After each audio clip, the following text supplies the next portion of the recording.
آغاز کیا، جو کتاب میرے اور آپ کے ہاتھ میں ہے، جس کتاب کو اس بچے نے الف لام سے لے کر والناس تک یاد کیا اور اپنے سینے کے اندر محفوظ کیا، رب ذوالجلال نے کتاب کا آغاز ان الفاظ کے ساتھ کیا۔ رب فرماتے ہیں الف لام میم ذالک الکتاب لا ریب فیہ،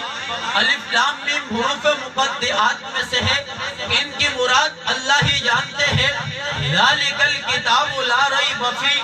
رب ذوالجلال فرماتے ہیں یہ کتاب آپ کے ہاتھ میں ہے، جس کی تلاوت آپ نے کرنی ہے، پہلے اس کے بارے میں اپنا نظریہ تو بنا لے، پہلے اس کے بارے میں اپنا عقیدہ تو بنا لے، آپ کا ذہن اس کے بارے میں صاف ہونا چاہیے، آپ کا عقیدہ اس کے بارے میں صاف ہونا چاہیے، کہیں آپ کے دل کے اندر، کہیں آپ کے ذہن کے اندر شکوک اور شبہات پیدا نہ ہو جائے۔ سب سے پہلے پڑھنے سے پہلے آپ نے ذہن کے اندر سے شکوک کو دور کرنا ہے، شبہات کو دور کرنا ہے۔ رب فرماتے ہیں ذالک الکتاب لا ریب فیہ، جو کتاب تمہارے ہاتھوں میں ہے، جس کتاب کا تم نے تلاوت کرنی ہے، جو کتاب ابھی آپ نے پڑھنی ہے، یہ کتاب شکوک سے پاک ہے، یہ کتاب شبہات سے پاک ہے۔ رب پاک کی